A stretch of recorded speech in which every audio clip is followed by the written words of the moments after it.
The Autobiography of an Ex-Colored Man by James Weldon Johnson. I know that in writing the following pages I am divulging the great secret of my life, the secret which for some years I have guarded far more carefully than any of my earthly possessions, and it is a curious study to me to analyze the motives which prompt me to do it. I feel that I am led by the same impulse which forces the unfound-out criminal to take somebody into his confidence, although he knows that the act is liable, even almost certain, to lead to his undoing. I know that I am playing with fire, and I feel the thrill which accompanies that most fascinating pastime. And, back of it all, I think I find a sort of savage and diabolical desire to gather up all the little tragedies of my life and turn them into a practical joke on society. And, too, I suffer a vague feeling of unsatisfaction, of regret, of almost remorse from which I am seeking relief, and of which I shall speak in the last paragraph of this account. I was born in a little town of Georgia a few years after the close of the Civil War. I shall not mention the name of the town, because there are people still living there who could be connected with this narrative. I have only a faint recollection of the place of my birth. At times I can close my eyes and call up in a dreamlike way things that seem to have happened ages ago in some other world. I can see in this half vision a little house. I am quite sure it was not a large one. I can remember that flowers grew in the front yard, and that around each bed of flowers was a hedge of vari-colored glass bottles stuck in the ground neck down. I remember that once, while playing around in the sand, I became curious to know whether or not the bottles grew as the flowers did, and I proceeded to dig them up to find out. The investigation brought me a terrific spanking, which indelibly fixed the incident in my mind. I can remember, too, that behind the house was a shed under which stood 2 or 3 wooden wash tubs. These tubs were the earliest aversion of my life, for regularly on certain evenings I was plunged into one of them and scrubbed until my skin ached. I can remember to this day the pain caused by the strong, rank soap getting into my eyes. Back from the house a vegetable garden ran, perhaps 75 or 100 feet, but to my childish fancy it was an endless territory. I can still recall the thrill of joy, excitement, and wonder it gave me to go on an exploring expedition through it, to find the blackberries, both ripe and green, that grew along the edge of the fence. I remember with what pleasure I used to arrive at and stand before a little enclosure in which stood a patient cow, chewing her cud, how I would occasionally offer her through the bars a piece of my bread and molasses, and how I would jerk back my hand in half fright if she made any motion to accept my offer. I have a dim recollection of several people who moved in and about this little house, but I have a distinct mental image of only 2. One, my mother, and the other, a tall man with a small dark mustache. I remember that his shoes or boots were always shiny, and that he wore a gold chain and a great gold watch, with which he was always willing to let me play. My admiration was almost equally divided between the watch and chain and the shoes. He used to come to the house evenings, perhaps 2 or 3 times a week, and it became my appointed duty, whenever he came, to bring him a pair of slippers, and to put the shiny shoes in a particular corner. He often gave me in return for this service a bright coin, which my mother taught me to promptly drop into a little tin bank. I remember distinctly the last time this tall man came to the little house in Georgia. That evening before I went to bed he took me up in his arms and squeezed me very tightly. My mother stood behind his chair, wiping tears from her eyes. I remember how I sat upon his knee and watched him laboriously drill a hole through a $10 gold piece, and then tie the coin around my neck with a string. I have worn that gold piece around my neck the greater part of my life, and still possess it, but more than once I have wished that some other way had been found of attaching it to me besides putting a hole through it. On the day after the coin was put around my neck, my mother and I started on what seemed to be an endless journey. I knelt on the seat and watched through the train window the corn and cotton fields pass swiftly by until I fell asleep. When I fully awoke, we were being driven through the streets of a large city, Savannah. I sat up and blinked at the bright lights. At Savannah we boarded a steamer which finally landed us in New York. From New York we went to a town in Connecticut which became the home of my boyhood. My mother and I lived together in a little cottage which seemed to me to be fitted up almost luxuriously. There were horsehair covered chairs in the parlor and a little square piano. There was a stairway with red carpet on it leading to a half second story. There were pictures on the walls and a few books in a glass-doored case. My mother dressed me very neatly, and I developed that pride which well-dressed boys generally have.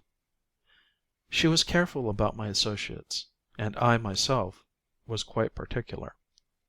As I look back now, I can see that I was a perfect little aristocrat. My mother rarely went to anyone's house, but she did sewing, and there were a great many ladies coming to our cottage.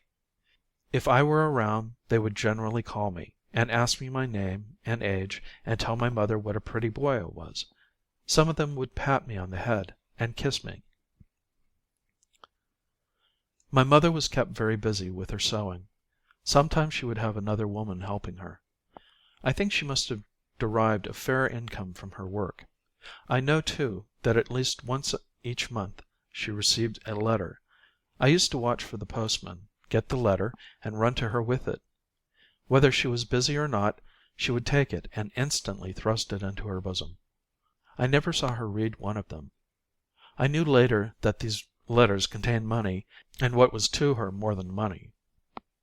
As busy as she generally was, she, however, found time to teach me my letters and figures and how to spell a number of easy words. Always on Sunday evenings she opened the little square piano and picked out hymns. I can recall now that whenever she played hymns from the book her tempos were always decidedly largo.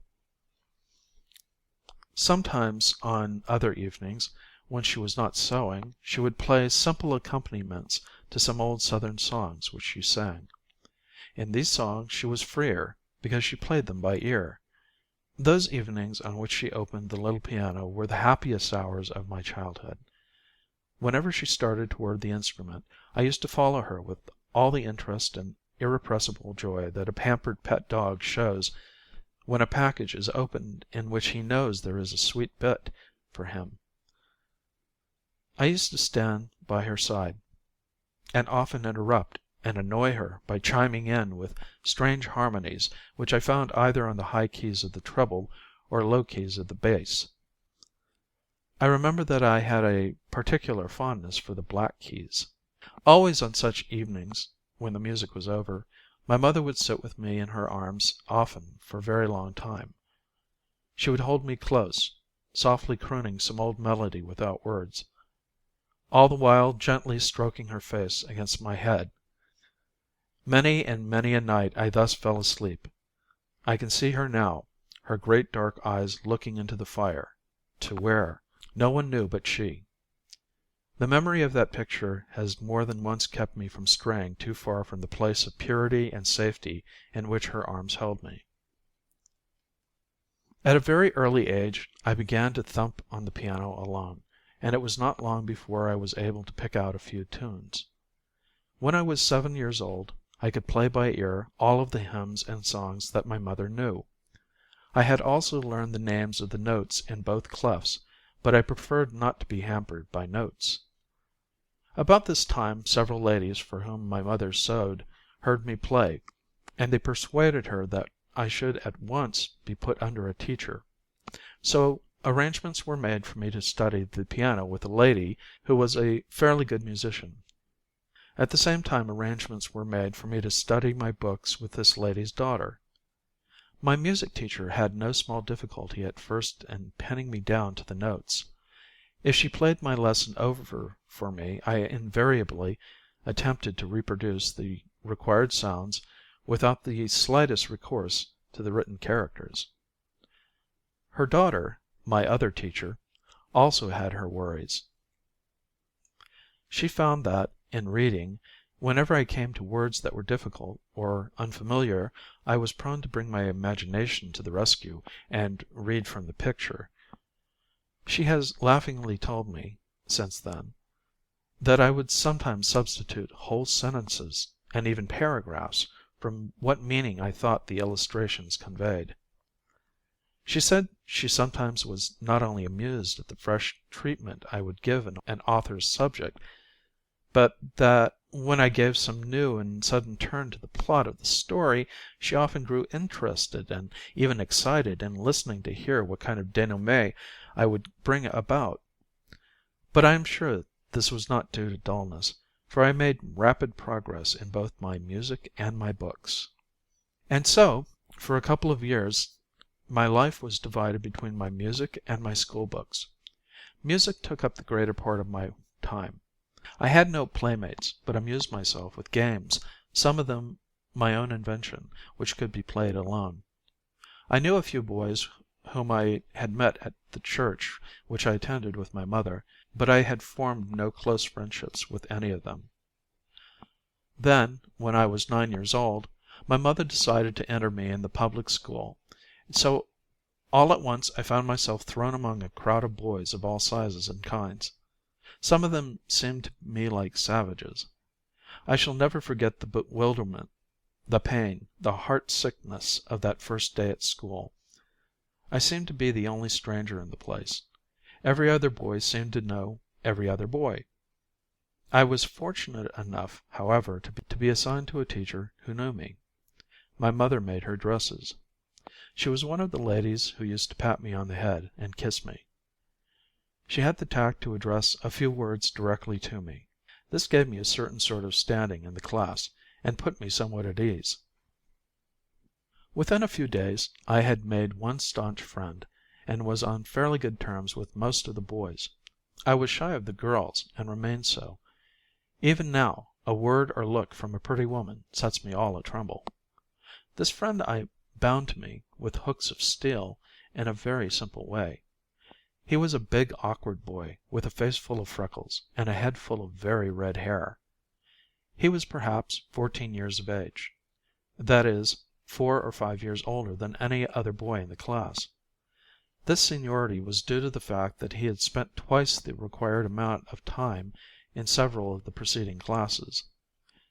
I had not been at school many hours before I felt that Redhead, as I involuntarily called him, and I were to be friends.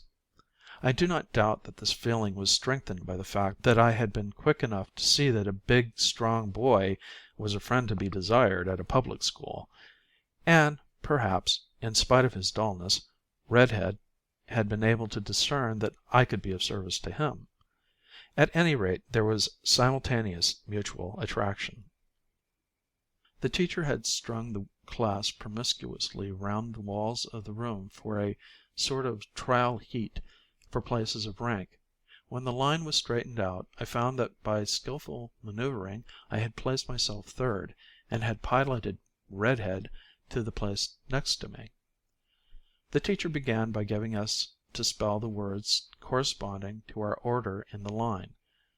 Spell first, spell second, spell third. I rattled off THIRD, third, in a way which said, "Why don't you give us something hard?" As the words went down the line, I could see how lucky I had been to get a good place together with an easy word.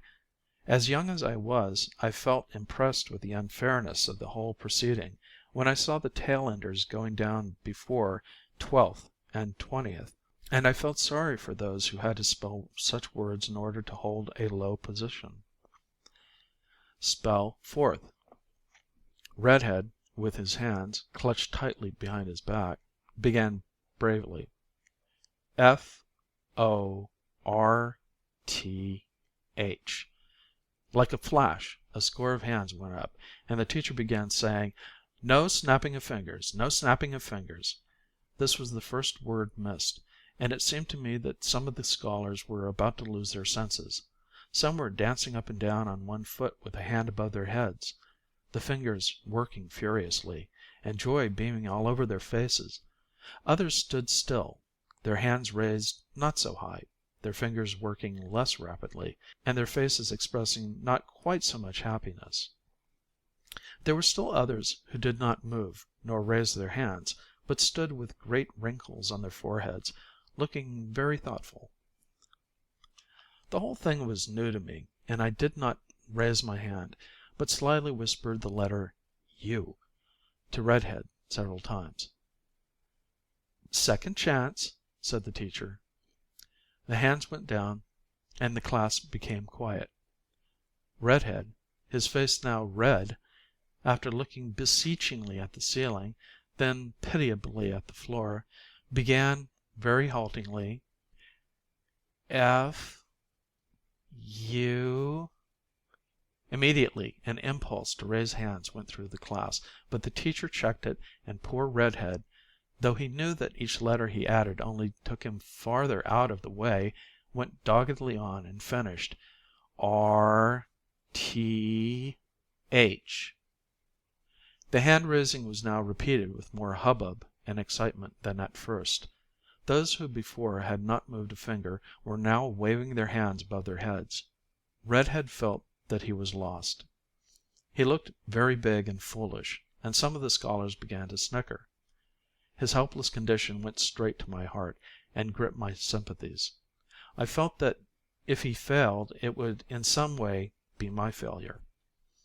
I raised my hand, and under cover of the excitement and the teacher's attempts to regain order, I hurriedly shot up into his ear twice, quite distinctly, "F-O-U-R-T-H! F-O-U-R-T-H!"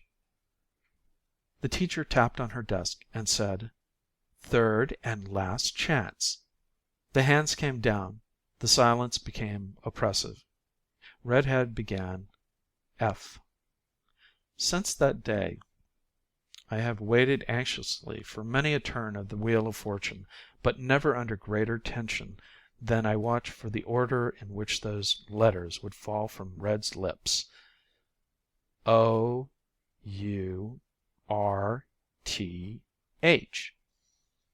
A sigh of relief and disappointment went up from the class.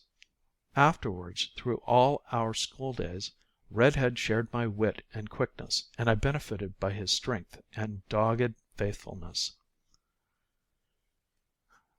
There were some black and brown boys and girls in the school, and several of them were in my class. One of the boys strongly attracted my attention from the first day I saw him. His face was as black as night, but shone as though he was polished. He had sparkling eyes, and when he opened his mouth he displayed glistening white teeth. It struck me at once as appropriate to call him Shiny Face, or Shiny Eyes, or Shiny Teeth. I spoke of him often by one of these names to the other boys. These terms were finally merged into Shiny, and to that name he answered good-naturedly during the balance of his public school days.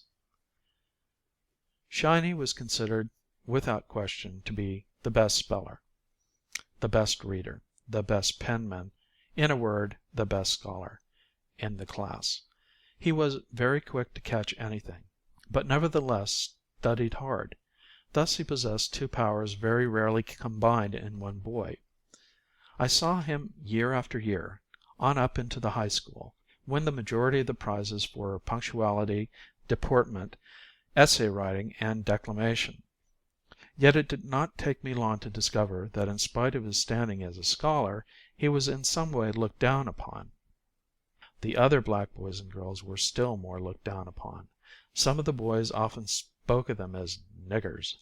Sometimes, on the way home from school, a crowd would walk behind them, repeating, "Nigger, nigger, never die, black face and shiny eye."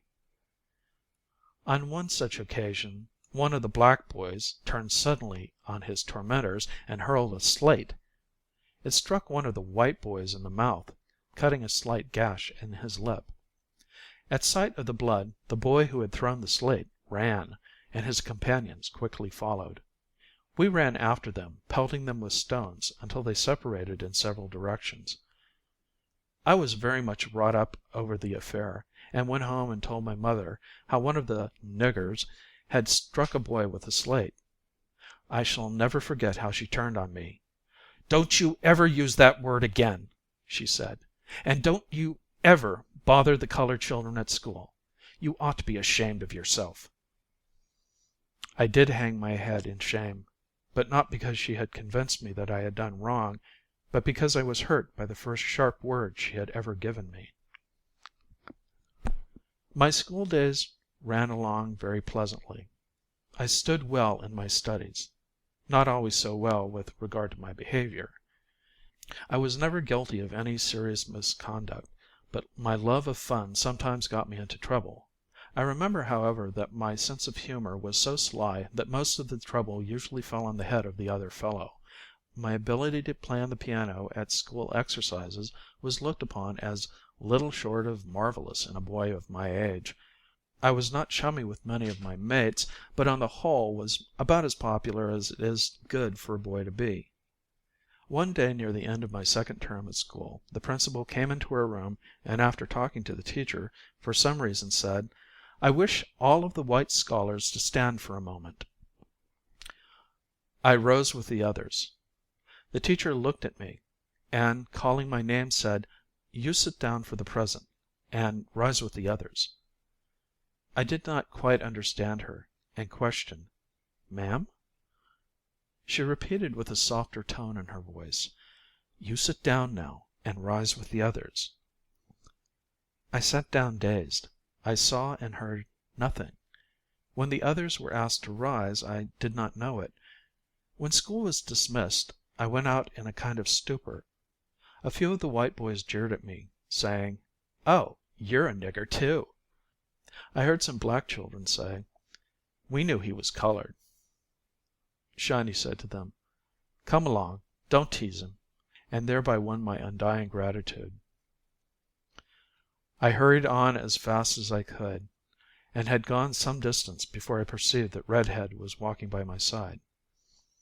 After a while he said to me, "Let me carry your books." I gave him my strap without being able to answer.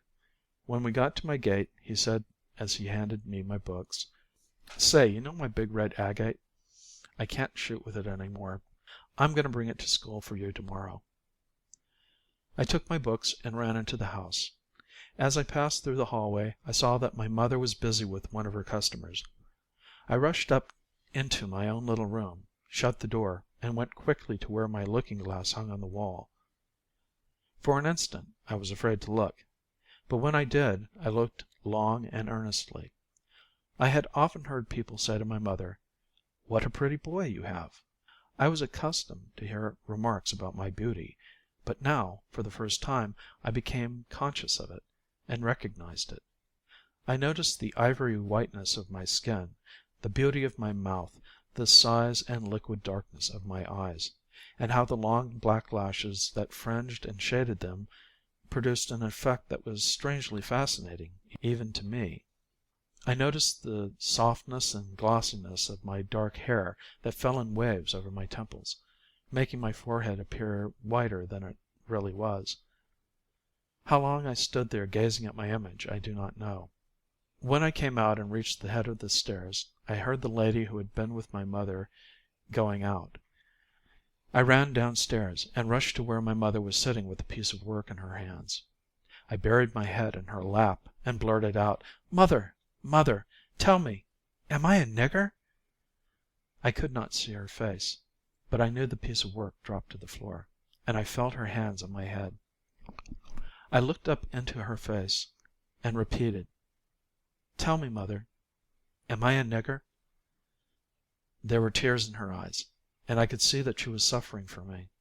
And then it was that I looked at her critically for the first time. I had thought of her in a childish way only as the most beautiful woman in the world. Now I looked at her, searching for defects. I could see that her skin was almost brown, that her hair was not so soft as mine, and that she did differ in some way from the other ladies who came to the house. Yet, even so, I could see that she was very beautiful, more beautiful than any of them. She must have felt that I was examining her, for she hid her face in my hair and said with difficulty, "No, my darling, you are not a nigger." She went on, "You are as good as anybody. If anyone calls you a nigger, don't notice them." But the more she talked the less was I reassured, and I stopped her by asking, "Well, mother, am I white? Are you white?" She answered tremblingly, "No, I am not white, but your father is one of the greatest men in the country. The best blood of the South is in you." This suddenly opened up in my heart a fresh chasm of misgiving and fear, and I almost fiercely demanded, "Who is my father? Where is he?" She stroked my hair and said, "I'll tell you about him some day." I sobbed, "I want to know now." She answered, "No, not now." Perhaps it had to be done, but I have never forgiven the woman who did it so cruelly. It may be that she never knew that she gave me a sword thrust that day in school which was years in healing.